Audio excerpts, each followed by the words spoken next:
sa simple na pasulyap-sulyap, nagpapapansin sa'yo. Umabot sa palitan ng mga mensahe, kilig na kilig ako. Kumusta, kain na, hello, magandang umaga.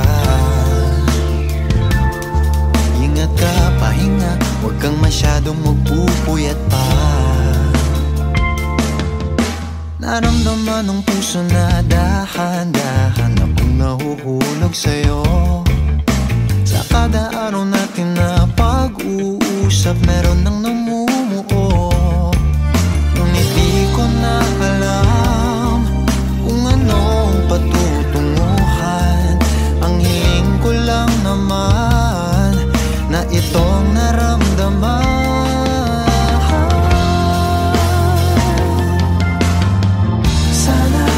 Sana naman ay mapagbigyan na at nang mapakinggan ang tibok ng puso kong sa'yo lang naramdaman ng tunay na kaligayahan. Sana naman mapagbigyan ang tibok ng puso.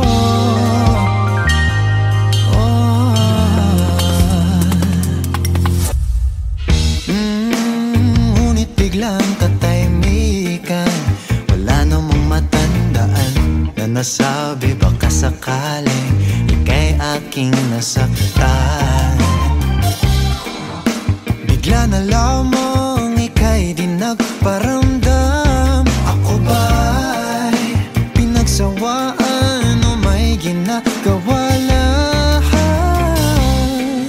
Sabihin ng totoo upang di na malito.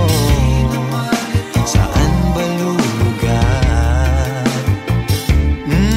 Dahil di ko na alam kung anong patutunguhan. Ang hiling ko lang naman na itong naramdaman.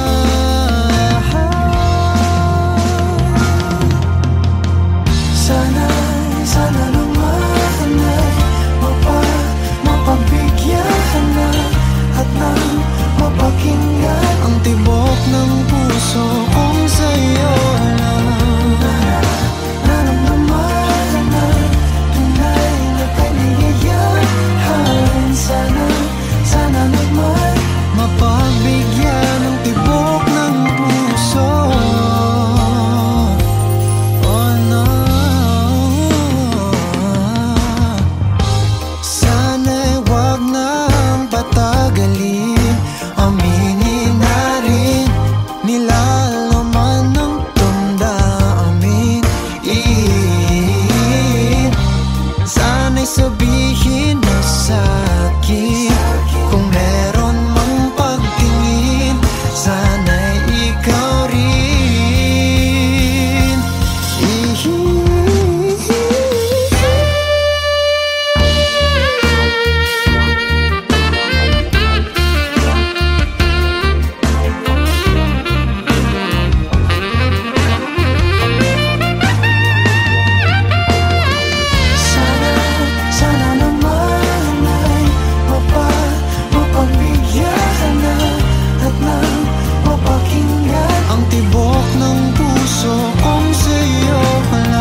nagpaparamdam sa iyo ng ganyan.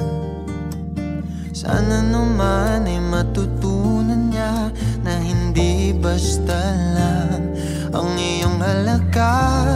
Ha, ha, para ganyanin ka. Ha, ha. Laging binabalewala. Siguro naman iyong napapansin kung paano tratuhin. Kung ako pa yan, di ka gaganunin at ika'y mamahalin na ng tama at yung madarama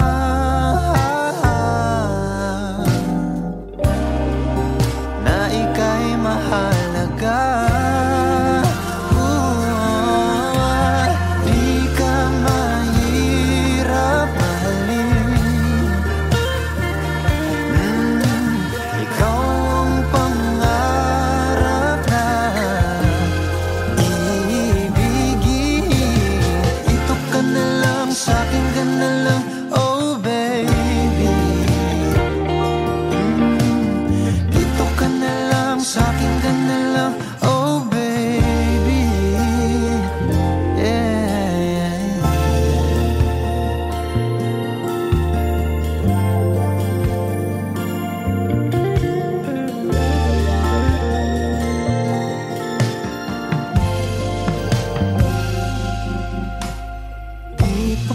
Sapat ang mga luha at sakit na nadarama. Bakit pa kailangan magtiis kung hindi ka na masaya sa pagmamahal niya? Ha, ha, huwag nang ipilit pa. Ha, ha, ang sarili sa kanya.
Ikaw ang pangarap na ibigin. Dito ka na lang, sa'kin ka na lang, oh baby. Sa'kin ka na lang, sa'kin ka na lang, oh baby.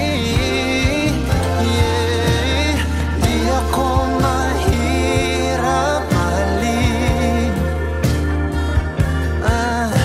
Ikaw ang pangarap na ibigin. Dito ka na lang, sa'kin ka na lang, oh baby. Dito ka na lang, sa'kin ka na lang,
mata. Tila ba'y di na makawala. Nais ko lang ay magtanong, maaari bang humingi ng pagkakataon na mahawakan ang iyong mga kamay, at sa awitin na to ay sasabay. Ikaw lang ang pipiliin, o wala nang iba. Ikaw ang panalangin na makasama hanggang sa pagtanda, at lagi kong uulitin, ipapalala sa'yo. Ikaw ang panalangin, ikaw ang panalangin.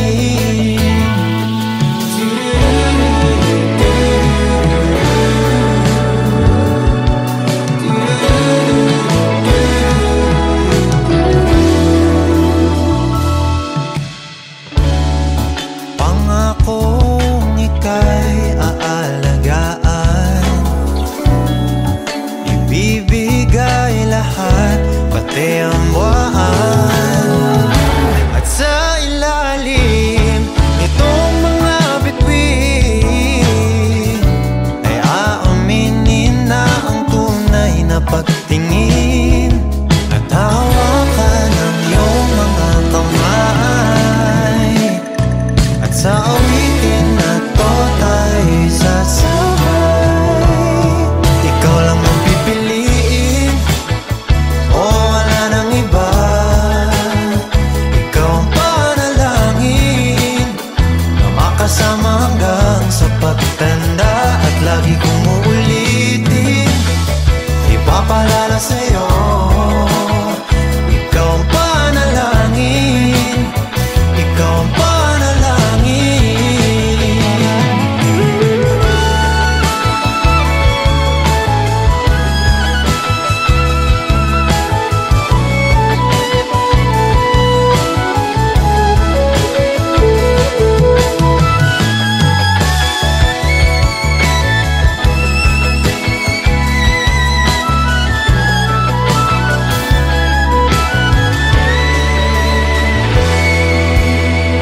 Ikaw lang ang pipiliin, o wala nang iba.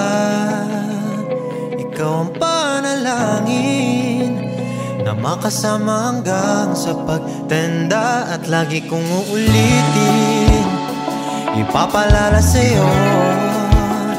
Ikaw ang panalangin, ikaw ang panalangin. No, wala nang iba. Ang panalangin ko, makasama hanggang sa pagtanda, at lagi kong uulitin, ipapalala sa'yo. Ikaw ang panalangin, ikaw ang panalangin.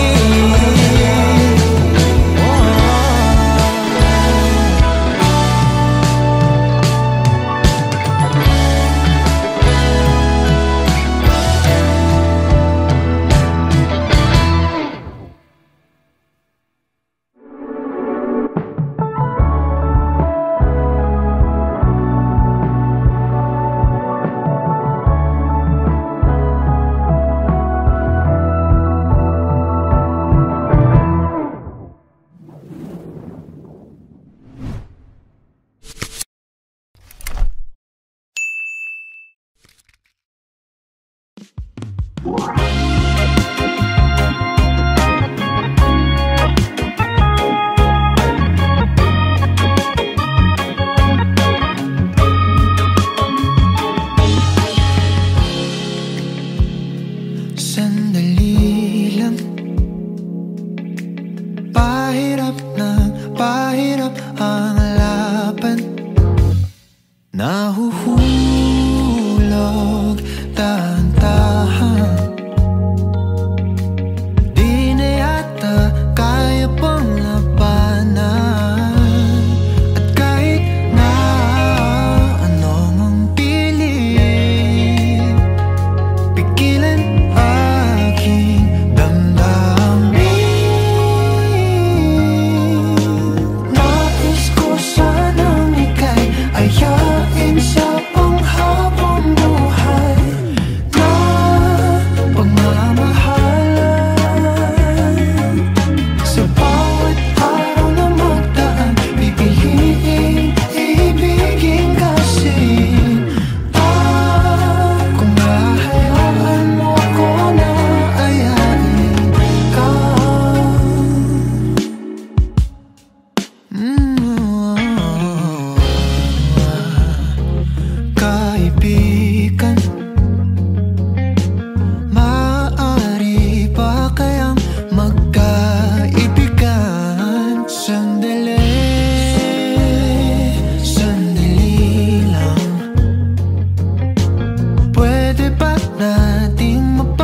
di maikukumpara. Pagmamahal ang tapat at totoo, pag-ibig ng ikaw at ako.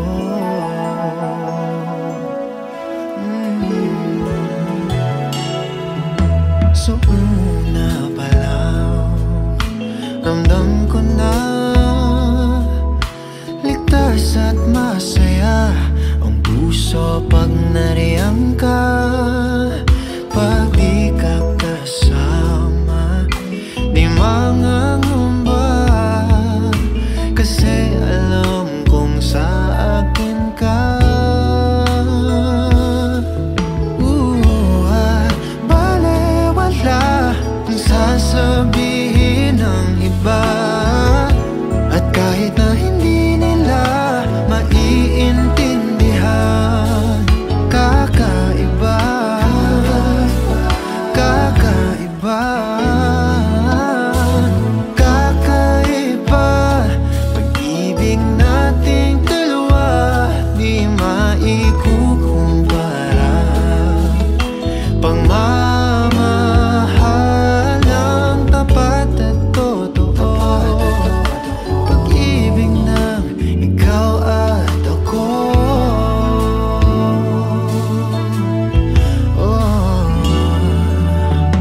Tiwala sa iyo'y buong buo, panatag na ako sa pagmamahal mo.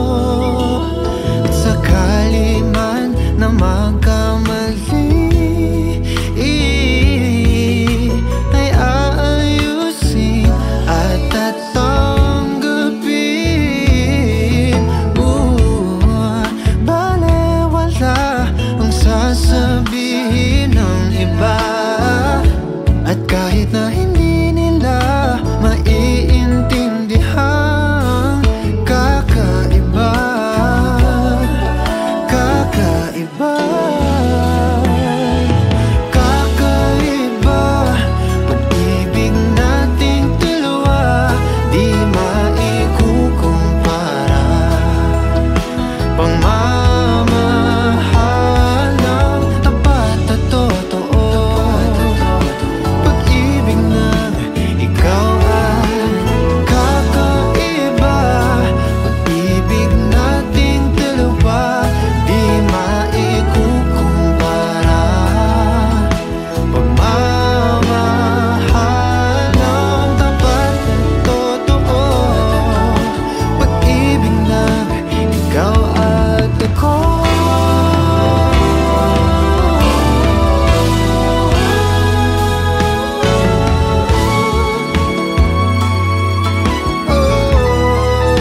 Nating dalawa,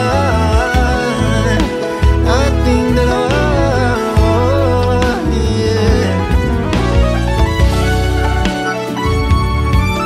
Pag-ibig mo, pag-ibig ko,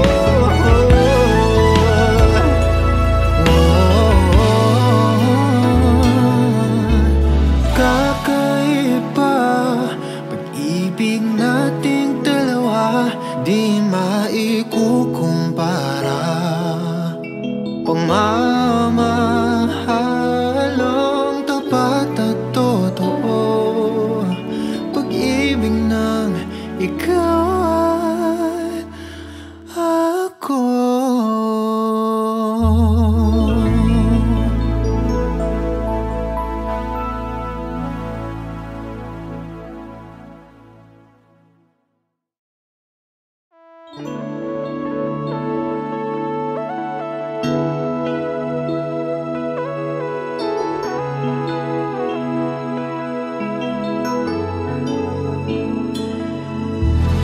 Kakaiba, pag-ibig nating dalawa, di maikukumpara. Pagmamahal ang tapat at totoo, pag-ibig ng ikaw at ako.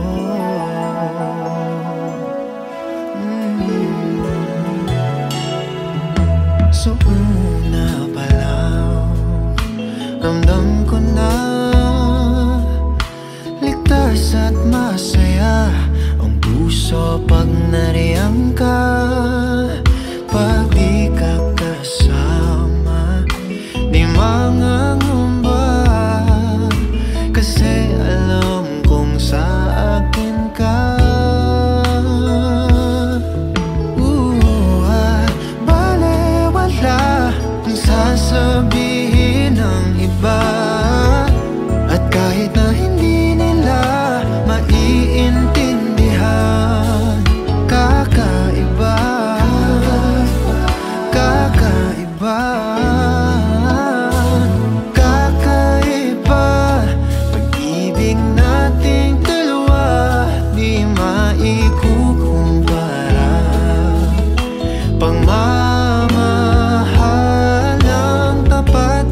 maikukumpara.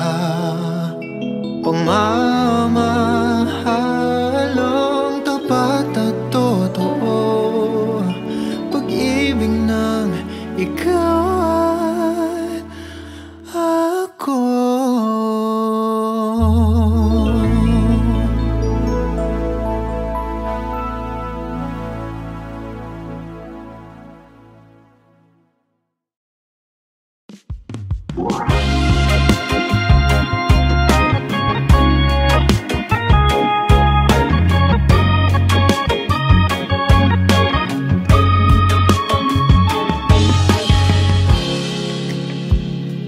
Sandali lang,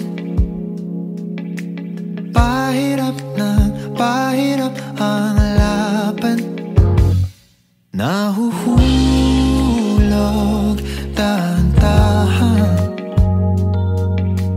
di na yata kaya pang labanan. At kahit na ano mong pilit, pigilan aking damdamin.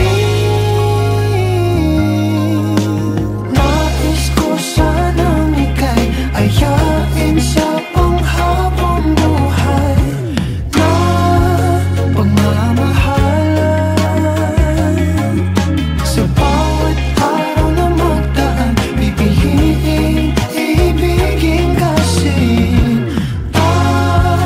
kung hahayaan mo ko na ayain ka.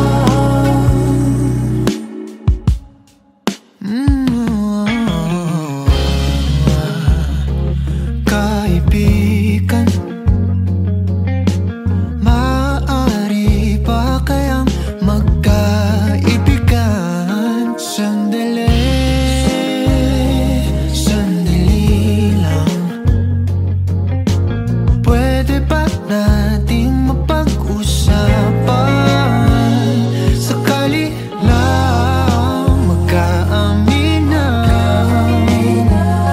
pareho ang nararamdaman. Nais ko sanang ika'y ayain sa panghabang buhay na pagmamahalan. Sa bawat araw na magdaan, pipiliin ibigin kasi kung hahayaan mo ko na ayain ka.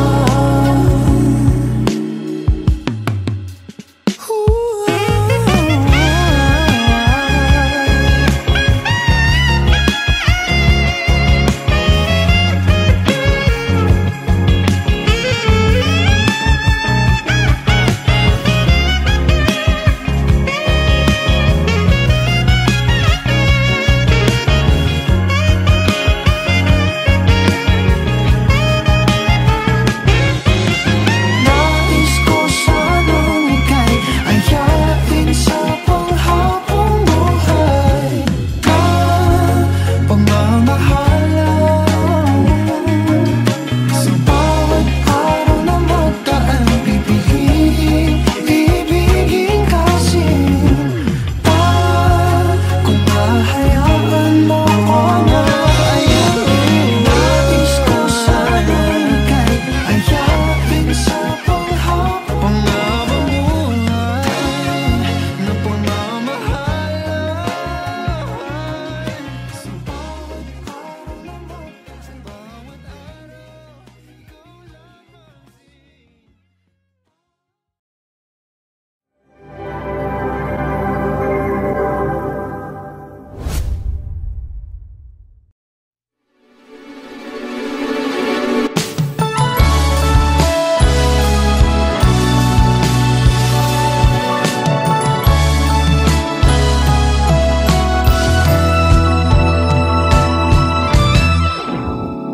nahulog sa iyong mga mata, tila ba'y di na makawala. Nais ko lang ay magtanong Maaari bang humingi ng pagkakataon na mahawakan ang iyong mga kamay, at sa awitin na to ay sasabay. Ikaw lang ang pipiliin, o wala nang iba. Ikaw ang panalangin na makasama hanggang sa pagtanda, at lagi kong uulitin, ipapalala sa'yo. Ikaw ang panalangin, ikaw ang panalangin.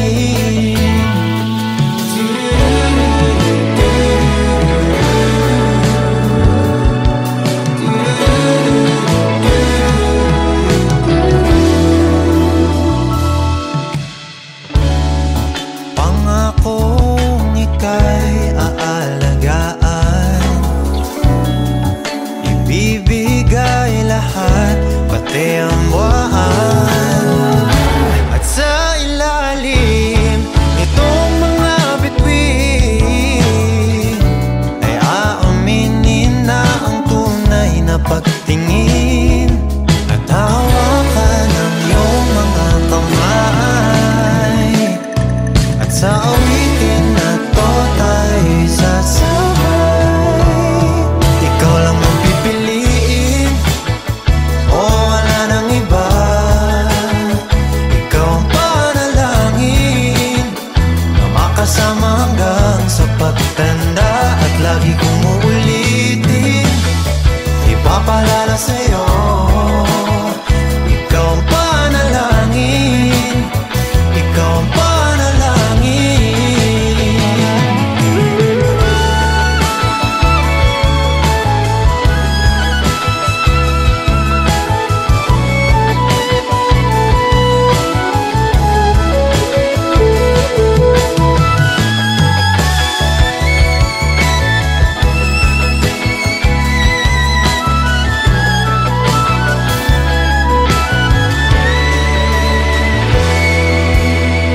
Ikaw lang ang pipiliin, o wala nang iba.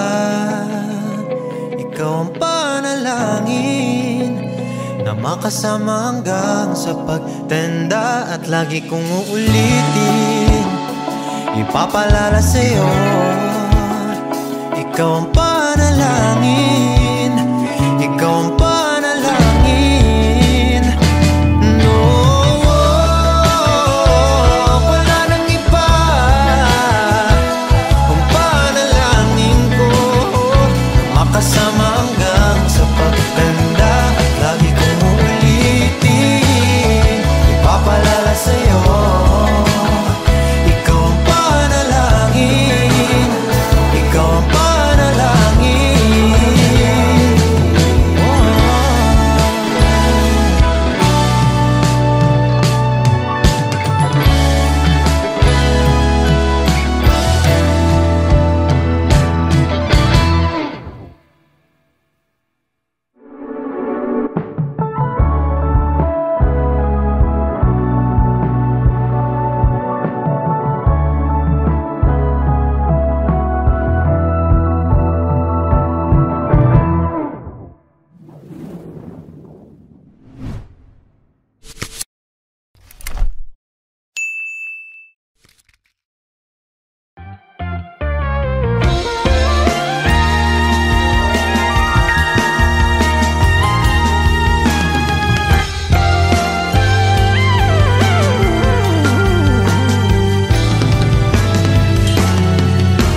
Nagsimula sa simple na pasulyap-sulyap, nagpapapansin sa'yo.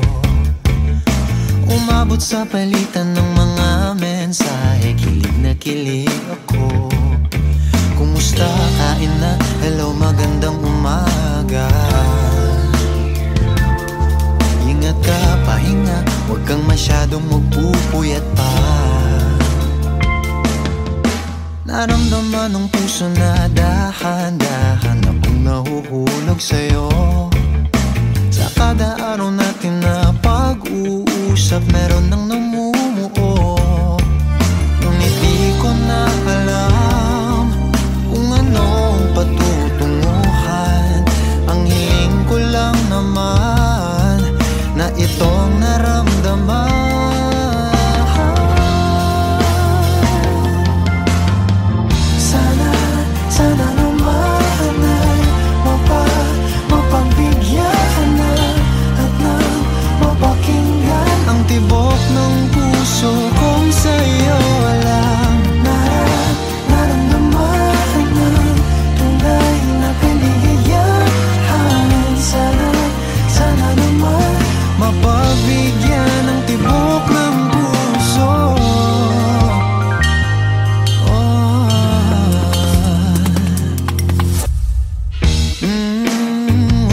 biglang katahimikan. Wala namang matandaan na nasabi baka sakaling ika'y aking nasaktan. Bigla na lamang ika'y di nagparamdam. Ako ba'y pinagsawaan o may ginagawa lang? Sabihin ng totoo upang di na malito. Saan ba lulugar? Dahil di ko na alam kung anong patutunguhan. Ang hiling ko lang naman na itong naramdaman.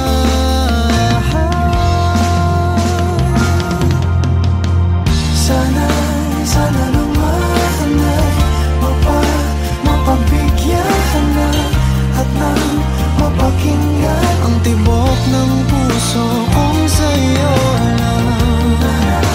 Naramdaman na tunay na kaligayahan. Sana naman mapabigyan ang tibok ng puso. Oh no. Sana'y wag nang patagalin. Aminin na rin nilalaman ng damdamin.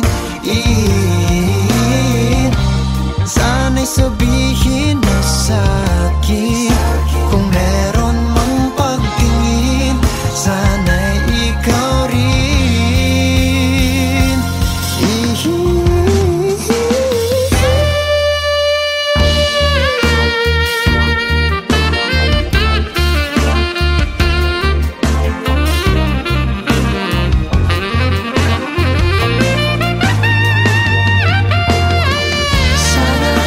Sana naman ay mapabigyan na at nang mapakinggan ang tibok ng puso kung sa'yo lang. Naramdaman ng tunay na kaligayahan. Sana naman mapabigyan ang tibok ng puso. Sana naman ay mapabigyan na at nang mapakinggan ang tibok ng puso kung sa'yo lang. Naramdaman ng tunay na kaligayahan. Sana naman mapabigyan ang tibok ng puso.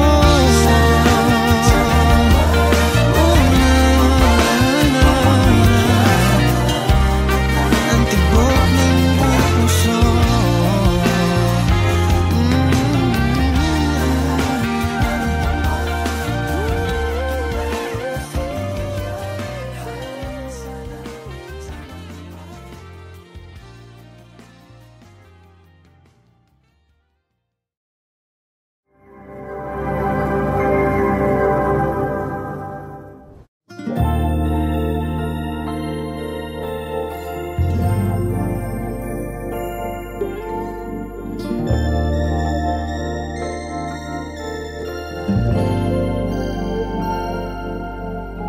Kung sino man ang nakapagparamdam sa iyo ng ganyan, sana naman ay matutunan niya na hindi basta lang ang iyong halaga. Para ganyanin ka.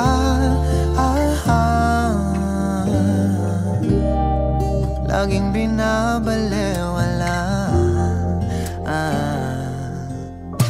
Siguro naman iyong napapansin kung paano tratuhin. Kung ako pa'y di ka gaganunin at ika'y mamahalin na ng tama at yung madarama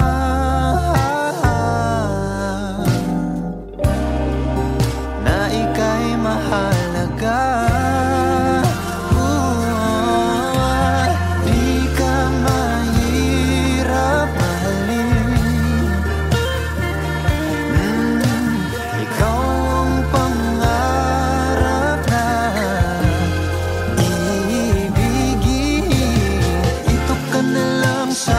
na lang, oh baby.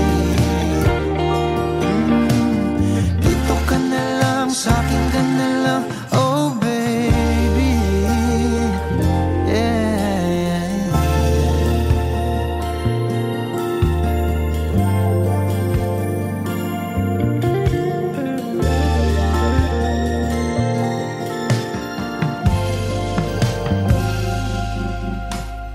Di pa ba sapat ang mga luha at sakit na nadarama? Bakit pa kailangan magtiis kung hindi ka na masaya sa pagmamahal niya? Huwag nang ipilit pa.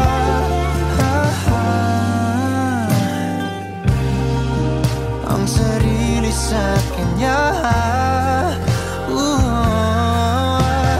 Di ka mahirap mahalin. Ikaw ang pangarap na ibigin. Dito ka na lang, sa'kin ka na lang, oh baby. Dito ka na lang, sa'kin ka na lang, oh baby. Di ka mahirap mahalin. Ikaw ang pangarap ibigin. Dito ka na lang, sa'kin ka na lang, oh baby.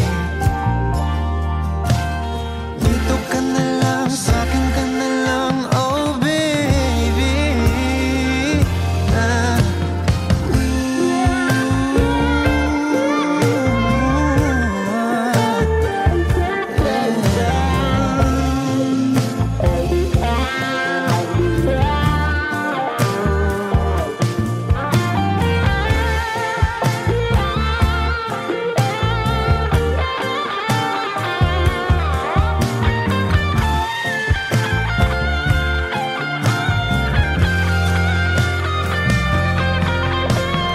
Di ka mahirap mahalin. Ikaw ang pangarap na ibigin. Dito ka na lang, sa'kin ka na lang, oh baby. Sa'kin ka na lang, sa'kin ka na lang, oh baby. Yeah. Di ako mahirap mahalin. Ikaw ang pangarap na ibigin. Dito ka na lang, sa'kin ka na lang, oh baby. Dito ka na lang, sa'kin ka na lang, oh baby.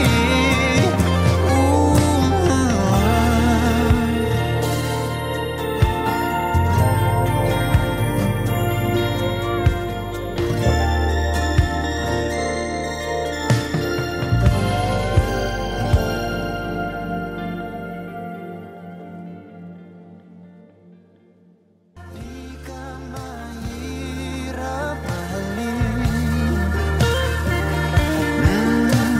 Ikaw ang pangarap na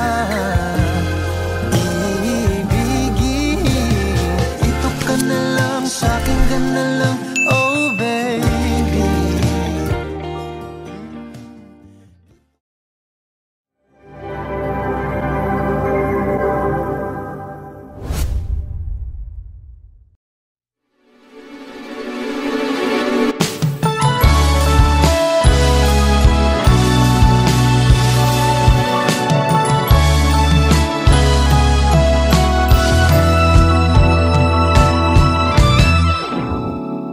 Nahulog sa iyong mga mata. Tila ba'y di na makawala. Nais ko lang ay magtanong, Maaari bang humingi ng pagkakataon na mahawakan ang iyong mga kamay, at sa awitin na to ay sasabay. Ikaw lang ang pipiliin, o wala nang iba. Ikaw ang panalangin na makasama hanggang sa pagtanda, at lagi kong uulitin, ipapalala sa'yo. Ikaw ang panalangin, ikaw ang panalangin.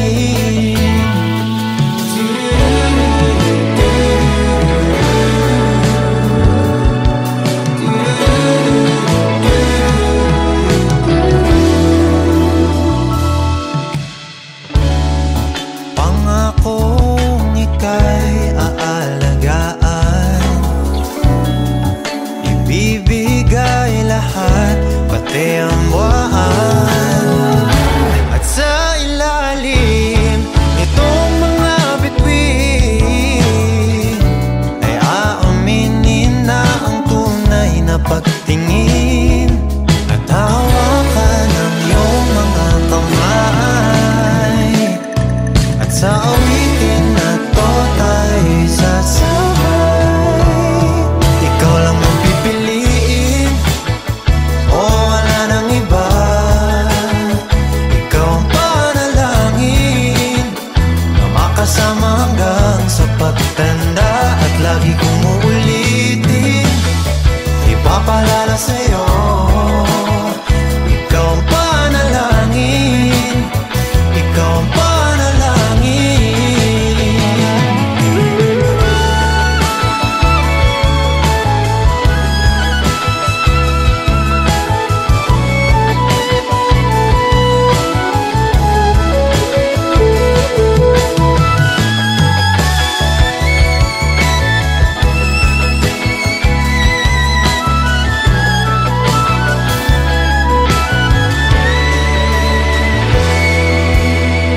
Ikaw lang ang pipiliin, o wala nang iba. Ikaw ang panalangin na makasama hanggang sa pagtanda, at lagi kong uulitin, ipapalala sa'yo. Ikaw ang panalangin, ikaw ang panalangin. No, wala nang iba. Ang panalangin ko, makasama hanggang sa pagtanda, at lagi kong uulitin, ipapalala sa'yo. Ikaw ang panalangin, ikaw ang panalangin.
Kung sino man ang nakapagparamdam sa iyo ng ganyan, sana naman ay matutunan niya na hindi basta lang ang iyong halaga.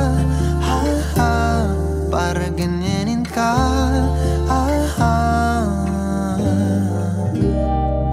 laging binabalewala. Siguro naman iyong napapansin kung paano tratuhin. Kung ako pa yan, di ka gaganunin, at mamahalin na ng tama at yung madarama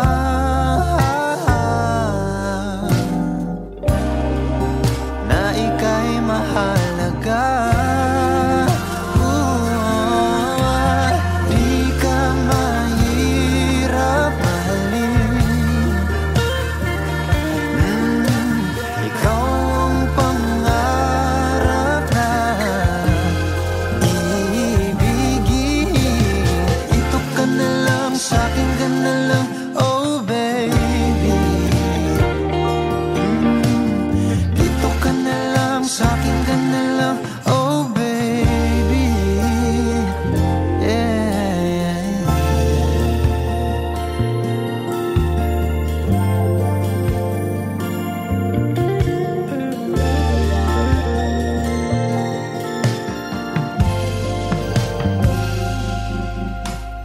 Di pa ba sapat ang mga luha at sakit na nadarama? Bakit pa kailangan magtiis kung hindi ka na masaya sa pagmamahal niya? Huwag nang ipilit pa.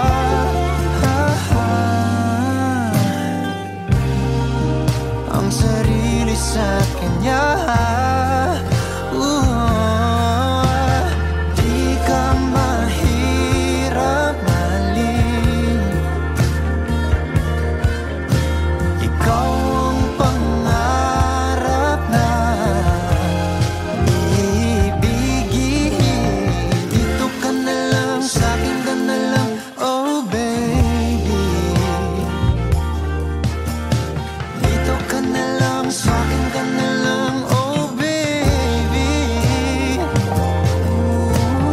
Di ka mahirap mahalin. Ikaw ang pangarap ibigin. Dito ka na lang, sa'kin ka na lang, oh baby. Dito ka na lang, sa'kin ka na lang, oh baby.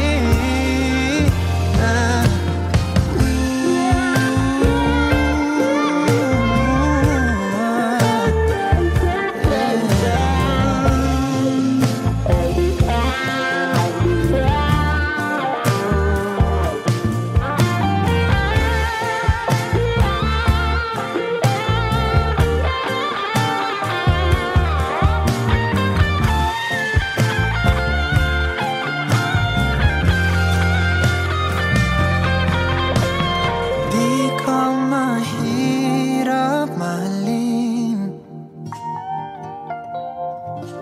Ikaw ang pangarap na ibigin.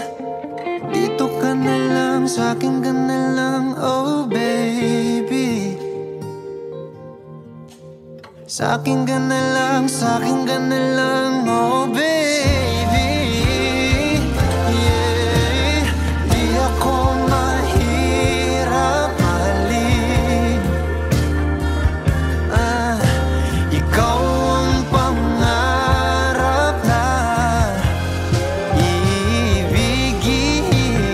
Dito ka na lang, sa'kin ka na lang, oh baby. Dito ka na lang, sa'kin ka na lang,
pahirap ang laban. Nahuhulog dahan-dahan, di na yata kaya pang labanan. At kahit na ano mang pilit, pigilan aking damdamin. Nais ko sanang ika'y ayain sa panghabang buhay na pagmamahalan. Sa bawat araw na magdaan, pipiliin ibigin kasi kung hahayaan mo ko na ayain ka.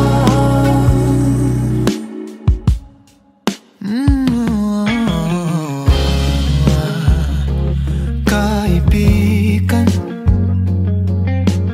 maaari ba kayang magkaibigan? Sandali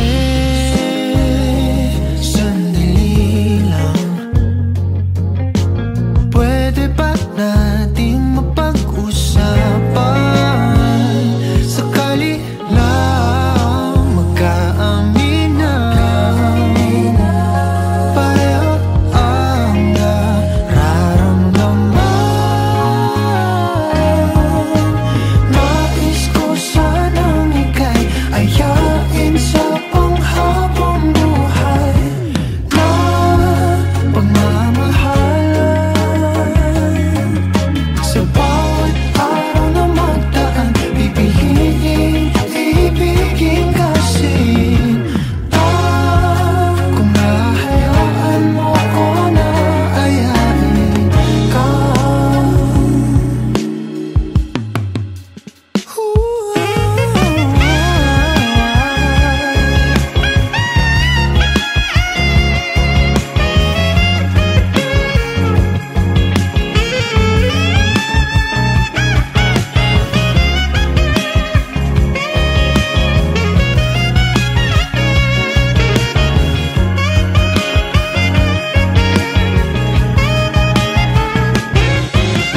Nais ko sanang ika'y ayain sa panghabang buhay na pagmamahalan. Sa bawat araw na magdaan, pipiliin ibigin kasi kung hahayaan mo ko na ayain. Nais ko sanang ika'y ayain sa panghabang buhay na pagmamahalan. Sa bawat araw na magdaan, bawat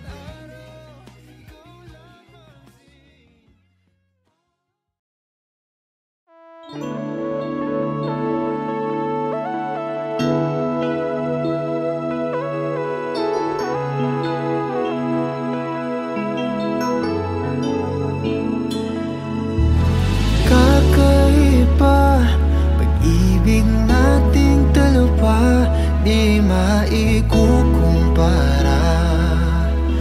Pagmamahal ang tapat at totoo, pag-ibig ng ikaw at ako.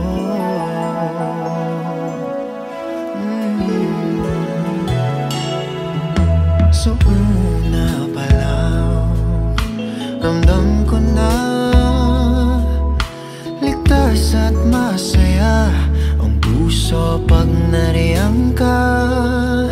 Pag di ka kasama, di mangangamba, kasi alam kong sa akin ka.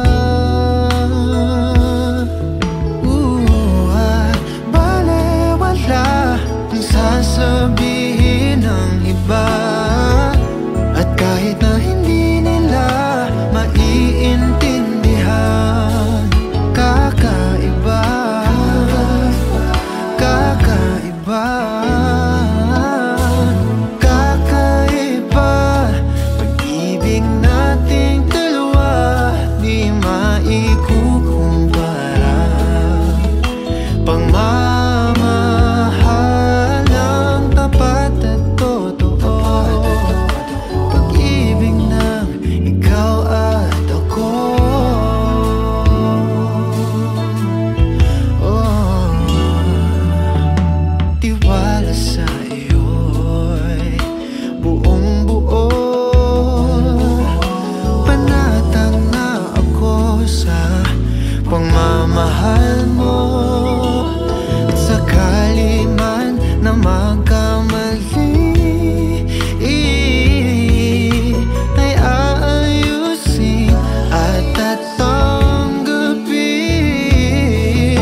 di maikukumpara.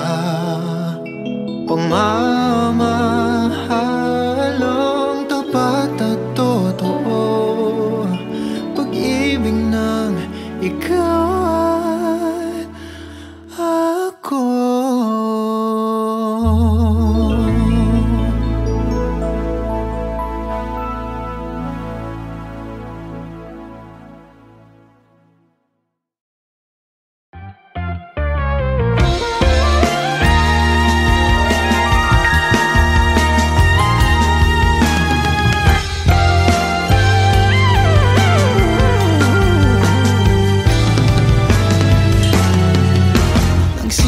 Sa simple na pasulyap-sulyap, nagpapapansin sa'yo. Umabot sa palitan ng mga mensahe, kilig na kilig ako. Kumusta, kain na, hello, magandang umaga. Ingat ka, pahinga, huwag kang masyadong magpupuyat pa. Naramdaman ng puso na dahan-dahan akong nahuhulog sa'yo. Sa kada araw natin na pag-uusap, meron nang namumuo. Ngunit di ko na alam kung anong patutunguhan. Ang hiling ko lang naman na itong naramdaman.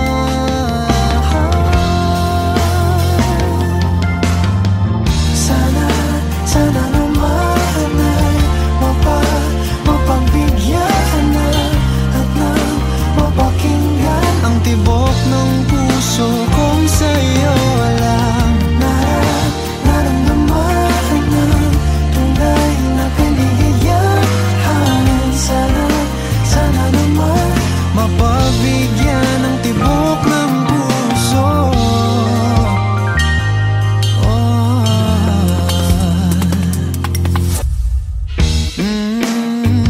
Biglang katahimikan, wala namang matandaan na nasabi baka sakaling ika'y aking nasaktan.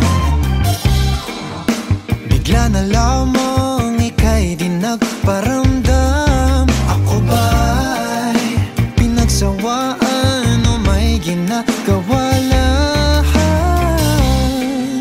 Sabihin ng totoo upang di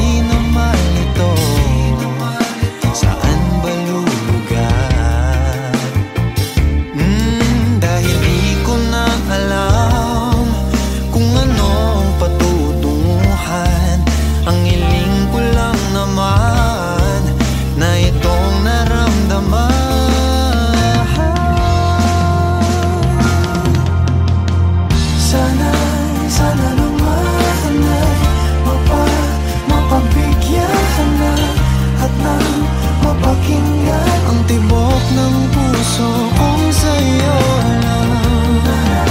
Naramdaman na tunay na kaligayahan. Sana naman mapagbigyan ang tibok ng puso.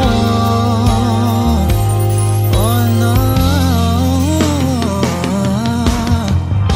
sana'y wag nang patagalin. Aminin na rin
Pagmamahal ng tapat at totoo, pag-ibig ng ikaw at ako.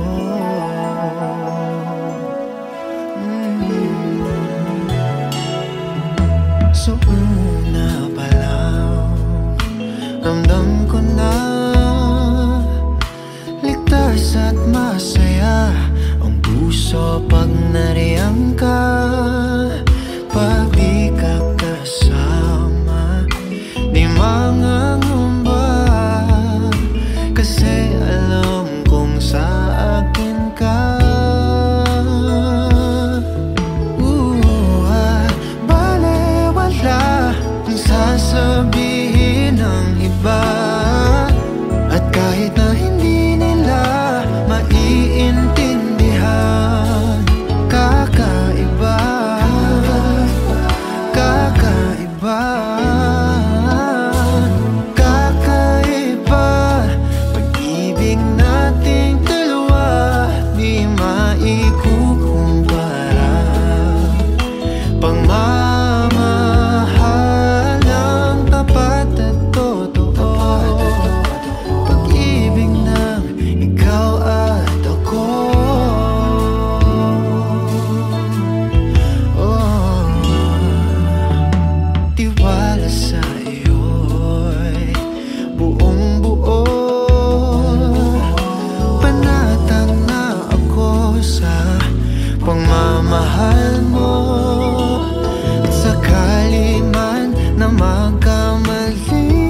nating dalawa di maikukumpara. Pagmamahalang tapat at totoo, pag-ibig ng ikaw at ako.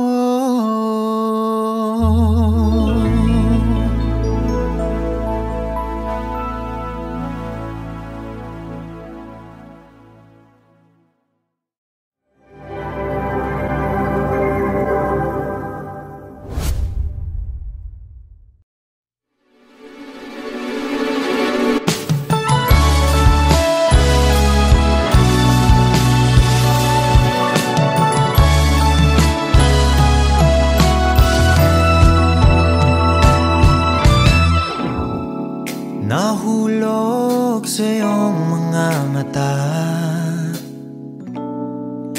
tila ba'y di na makawala.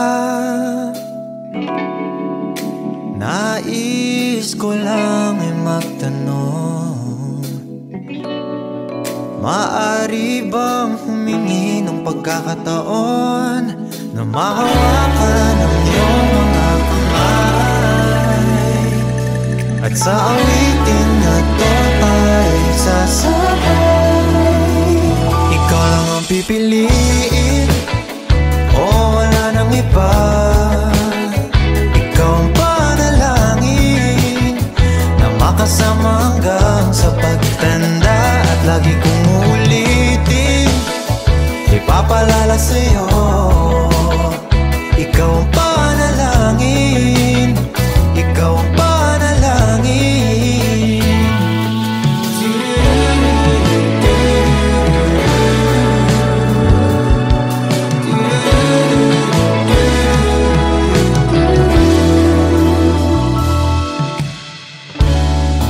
Pangakong ika'y aalagaan,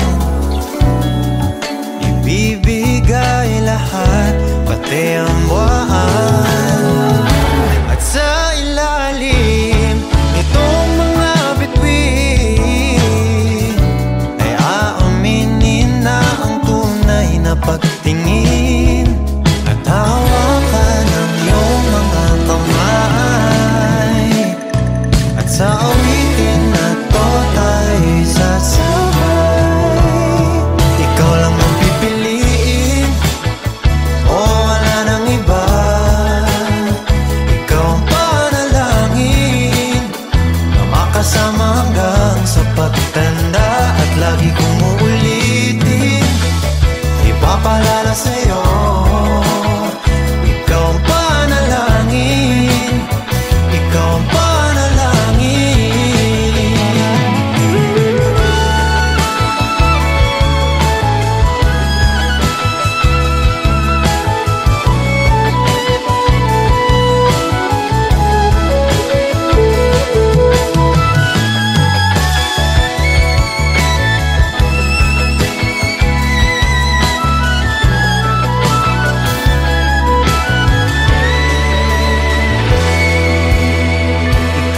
Pipiliin, o wala nang iba.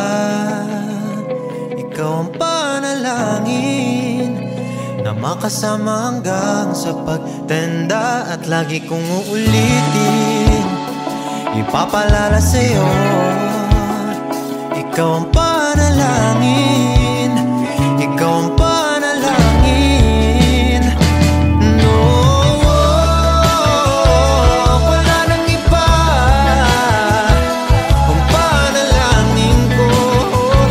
Kasama hanggang sa pagtanda. At lagi kong uulitin, ipapalala sa'yo, ikaw ang panalangin, ikaw ang panalangin.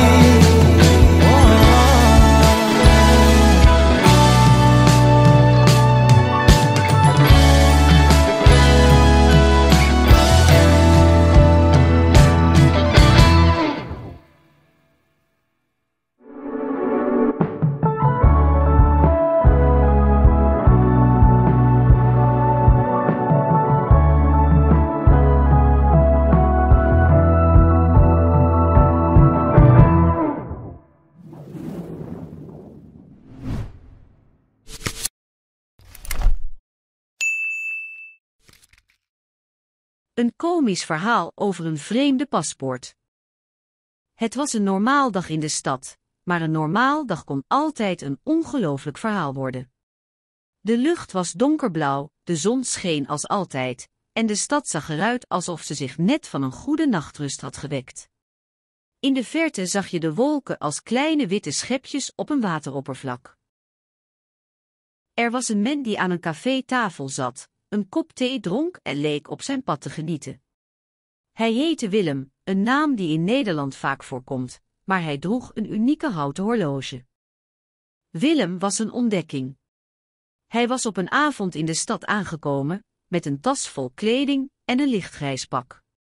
Hij had een passagierspaspoort, maar er was iets niet in orde met het document. Er was een vreemde tekenset ingevuld, en de foto op de achterkant stond een vreemde man die niet Willem was. Hij liep naar de museumwinkel om een nieuwe paspoort te kopen, maar de verkoopster keek hem vreemd aan. Ze vertelde hem dat hij een vreemde paspoort had. Wat betekent dat, wilde Willem weten. De tekens in uw paspoort zijn niet correct. Het lijkt meer op een paspoort uit een ander land, legde ze uit. Willem besloot om naar de politie te gaan, maar hij was bang. Hij had geen idee wat er zou gebeuren als ze de waarheid opletten. Tijdens zijn tocht naar de politie kreeg hij een telefoontje van zijn zus. Ze had gehoord dat hij een vreemde paspoort had en wilde weten wat er aan de hand was. Waar ben je nu, broertje? Vroeg ze. Ik ben op weg naar de politie, antwoordde hij. Zorg voor rust, Willem. We zullen zien wat we kunnen doen. Na een lange rit arriveerde Willem bij de politie. De politieman nam zijn paspoort en keek er langzaam naar. Hier is iets mis, zei hij tenslotte. Hij begon te graven in de details van Willems paspoort. De tekens waren niet correct, maar niet helemaal onmogelijk. Het was alsof iemand probeerde een code te maken, maar niet helemaal goed had gespeeld. De politieman vroeg Willem om zijn paspoort terug te nemen en naar de gemeente te gaan om een nieuw paspoort te krijgen. Als een droom sloeg de realiteit toe. Willem liep naar de gemeente en vroeg om een nieuw paspoort. De secretaris keek hem aan en zei: Ik denk dat ik een probleem heb. Ze bracht Willem naar de bestuurskamer en liet de burgemeester zien wat er aan de hand was. De burgemeester was verbijsterd. Ik kan je paspoort niet annuleren, zei hij tenslotte. Het is een speciale paspoort. Je hebt het zelf gecreëerd. Wat bedoelt u, wilde Willem weten. Ik heb het paspoort van een vreemde man gekraakt. De tekens zijn niet correct, maar ze vormen een patroon. Het is een code, legde de burgemeester uit. Willem was stom verbaasd. Hij had nooit gedacht dat hij een code had gemaakt. Hij had het paspoort van een vreemde man gekraakt en een eigen code had gemaakt. Wat ga jij met dit paspoort doen? Vroeg de burgemeester. Ik weet het niet, antwoordde Willem. Ik zal het paspoort laten bewaren, maar ik weet niet of ik er ooit meer reizen zal. De burgemeester glimlachte en knikte. Dat is prima. Het is altijd leuk om nieuwe dingen te leren. Met een lach trok Willem zijn tas open en pakte zijn oude pak. Hij liep naar buiten en liep naar de museumwinkel om een nieuw paspoort te kopen. Tijdens de rest van de dag bleef Willem denken aan de vreemde paspoort.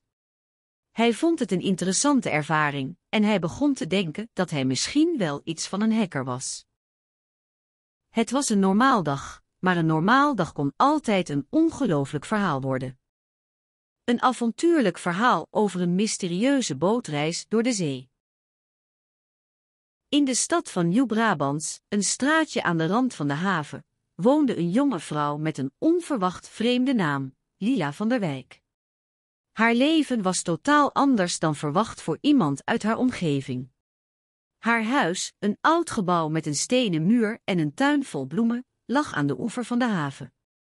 De wind blies langs de haven, sierden de wolken in het blauwe hemelblauw en de zee, die bijna het hele landschap bedekte, leek te dansen. Lila had altijd een hekel gehad aan normale, rechte wegen. Ze had zich nooit gevoeld thuis in een routine die haar gedachten beheerste. Daarom besloot ze om een avontuurlijke bootreis te maken. Op een zonnige middag in augustus, met een warme zon die de stad verlichtte, besloot ze om naar de haven te gaan. Haar plan was om een schip te ontmoeten dat naar de haven vertrok. De haven was een prachtige plek, met hoge, gesloten havenkamers die zich als enorme handen om de haven sloegen. De kantoren van de havenbedrijven waren een soort industriële parket, waar de arbeiders hun dagelijkse werk verrichtten. De haven zelf was een wonder, met grote schepen die zich vaardig bewogen in de haven. Lila liep tussen de schepen door, haar blik op een specifieke boot gericht. Ze zag een groot rood schip met een dichte lading katoen. Het schip begon aan zijn reis en Lila keek toe, blij dat ze het had gevonden. De boot reed langzaam door de haven, en toen hij eindelijk op weg was, keek Lila naar de kantoren. Er kwamen mensen naar buiten, waaronder een lange man met een donkere baard. Hij droeg een wollen jas en een felrode pet. Hij sprak met iemand die een witte blouse droeg, een vrouw met een helderrode huid en een helderrode lippenstift. De man, die Lila later zou ontdekken als Pieter van den Berg, was degene die het schip bestuurde. Hij was een merkwaardige figuur, met een glimlach die bijna altijd op zijn gezicht bleef hangen. De vrouw die Lila voor het eerst had ontmoet, was een ongebruikelijke figuur, een vrouw met een donkere huid, die met een zware zweep in haar hand liep. Ze was een slavin, een van de vele die Pieter van den Berg bezat. Lila kon zien hoe ze haar schouders trok en haar ogen op Pieter richtte, alsof ze een verzoek wilde doen. Lila stond daar, een beetje verbijsterd door wat ze zag. Ze wist niet wat ze moest doen. Maar iets in haar wees haar de weg.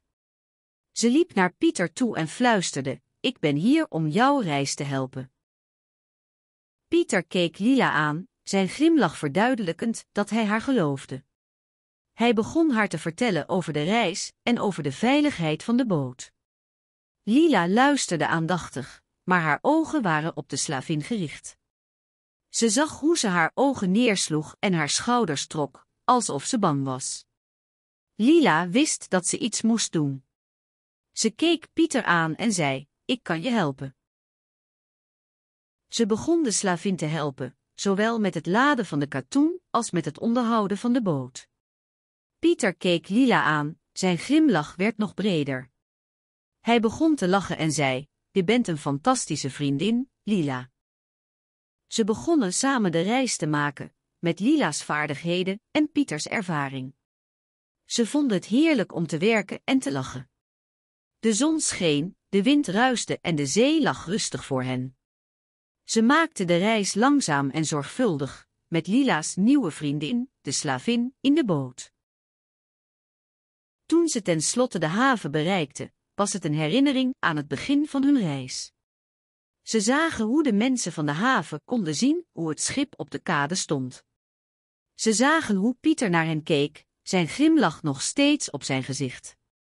Lila keek naar de slavin, die haar ogen neersloeg en haar schouders trok, maar ze zag ook een glimlach op haar gezicht. Ze wist dat ze iets had gedaan wat goed was.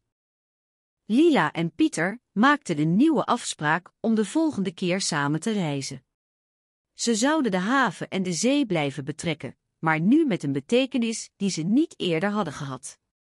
De reis had haar gevoelens veranderd, en ze wist dat ze niet meer dezelfde zou zijn als voordat ze de slavin had ontmoet. Lila en Pieter gingen verder met hun reis, met Lila's vaardigheden en Pieters ervaring. Ze vonden het heerlijk om te werken en te lachen. Ze zagen hoe de mensen van de haven konden zien hoe het schip op de kade stond. Ze zagen hoe Pieter naar hen keek, zijn glimlach nog steeds op zijn gezicht. Lila keek naar de slavin, die haar ogen neersloeg en haar schouders trok, maar ze zag ook een glimlach op haar gezicht. Ze wist dat ze iets had gedaan wat goed was. Een spannend verhaal over mysterieuze verdwijningen. Het donkere ochtendlicht viel door de ramen van het oude gebouw in de straat, waar de stad zich in een mistige schaduw bewoog. De straten waren leeg, behalve voor een weinig aandacht trekking-taxi die door de regen snel reed. Het was een stad die zich voortdurend veranderde, maar altijd bleef hetzelfde, gevaarlijk, onberekenbaar en mysterieus. Ik was een van de vele burgers die zich hier op de begraafplaatsen en in de vergeten winkels van de stad verdrongen. Mijn naam was Joris, een man met een gezicht dat al een beetje gevallen was, maar nog steeds een glimlach kon winnen bij iedereen. Ik had mijn leven lang in deze stad geleefd, maar er waren altijd verhalen en verduisterde figuren die ik nooit had willen begrijpen. Het was een nacht dat me in de war bracht. Terwijl ik door de stad wandelde, merkte ik dat de lichten op de begraafplaatsen flauwer werden. Er kwam een ongerustheid opzetten, alsof iets aan de horizon lag te wachten. Maar toen ik eenmaal op de begraafplaats was, zag ik niets wat verontrustend was. Totdat ik de oude kerk zag. De kerk was een stukje verderop, een rustig, oudhouten gebouw, dat door de regen een eeuwenoude sfeer verspreidde. Ik liep naar binnen, mijn voeten klotsten in de modderige gangen. De muren waren wit geschilderd en er hing een geur van stenen en oude boeken. In de hal was een tafel met een paar stoelen, en op de muur hingen foto's van mensen die ik niet herkende.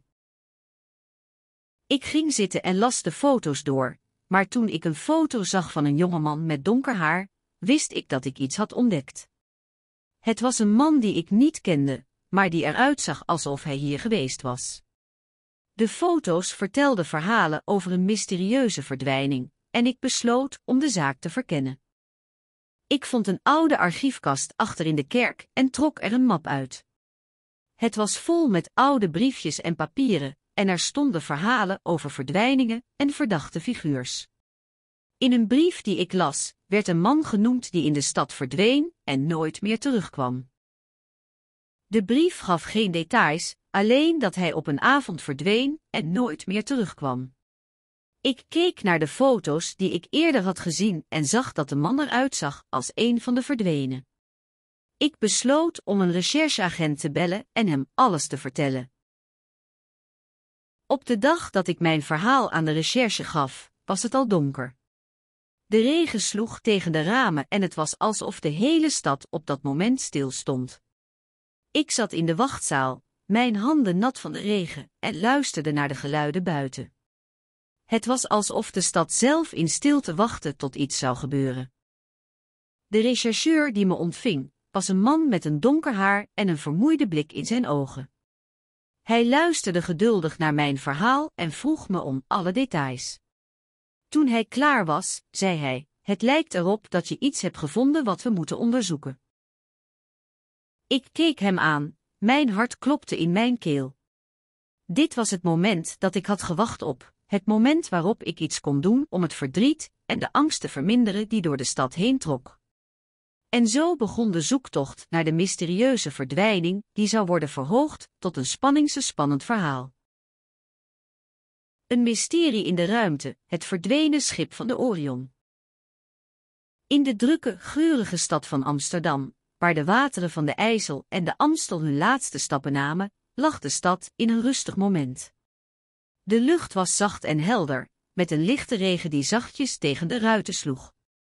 Vanaf zijn appartement op de 3e verdieping keek Tom naar de haven, waar de ruimtelab Orion zich schuilhield. Tom was een ongepaste naam voor iemand die zichzelf als ruimtesonde beschouwde. Hij was een oude vriend van de Orion, een vreemde en ondoorgrondelijke persoon die altijd mysterieuze projecten had uitgevoerd.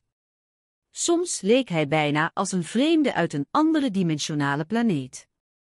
Maar ook, zoals veel mensen, vond hij het fijn om de Orion te zien. Het was een avond in maart, de eerste maand van de nieuwe toekomst voor de Orion.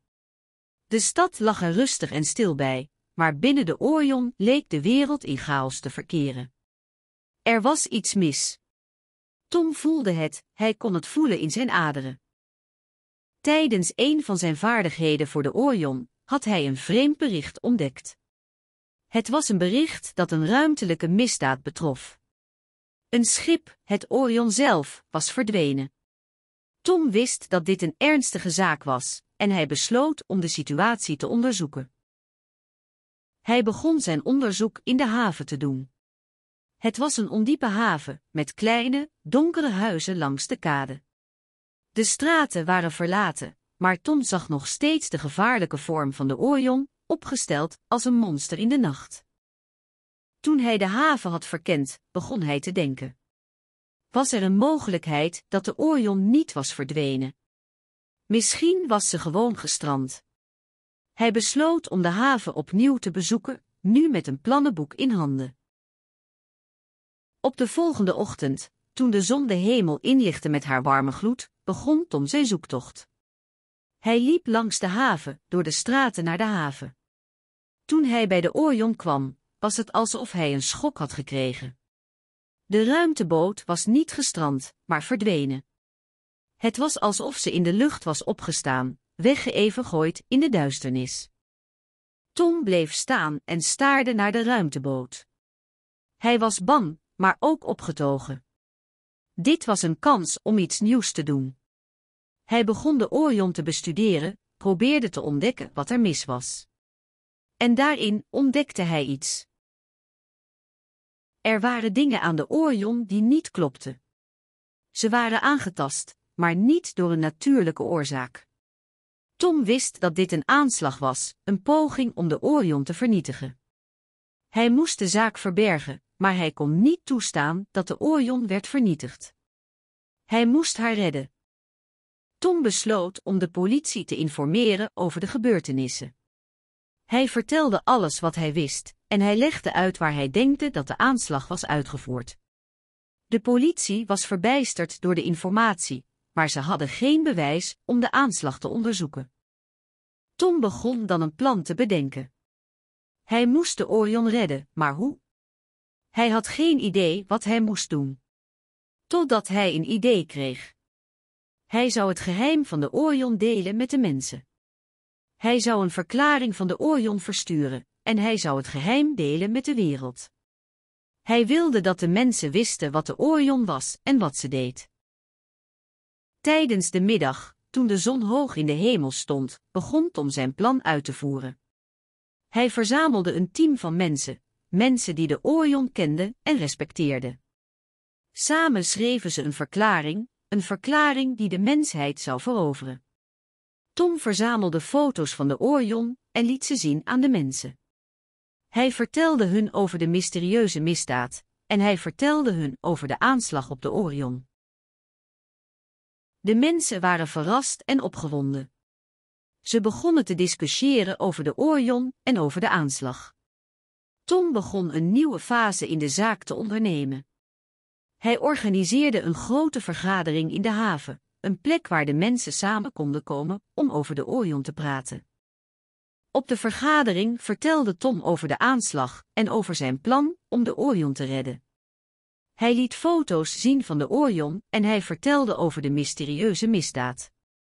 De mensen waren opgewonden en enthousiast. Ze begonnen te werken, ze begonnen de Orion te helpen. Ze vormden een team dat de Orion zou redden. De dagen en weken verstreken en de mensen begonnen de Orion te helpen. Ze vonden verdere bewijsmateriaal, ze begonnen te onderzoeken naar de aanslag. Het was een moeilijke tijd, maar de mensen waren vastberaden. Ze wilden de Orion redden. En dan, eindelijk, vond de politie de aanslag. Het was een groep van buitenlanders, mensen die de Orion misten. Ze waren geïnteresseerd in wat de Orion deed, en ze wilden weten wat de Orion wist. Ze wilden weten hoe ze de Orion konden gebruiken. Ze wilden weten hoe ze de wereld konden veranderen. De politie arresteerde hen, en de aanslag werd opgelost. Tom en zijn team hadden de Orion redden. De mensen hadden de Orion gered, en de mysterieuze misdaad was opgelost. Tom was trots op wat de mensen hadden gedaan. Hij was blij dat de Orion veilig was. Hij was blij dat de mensen het geheim van de Orion hadden gedeeld en dat ze samen hadden kunnen werken om de Orion te redden. De Orion was veilig en de mensen hadden haar gered. Tom keek naar de Orion en hij zag dat ze veilig was. Hij wist dat hij de mensen had gered en hij wist dat de Orion veilig was. Hij was gelukkig en hij was trots. Hij wist dat hij iets belangrijks had gedaan. Hij wist dat hij de mensen had gered en hij wist dat de Orion veilig was.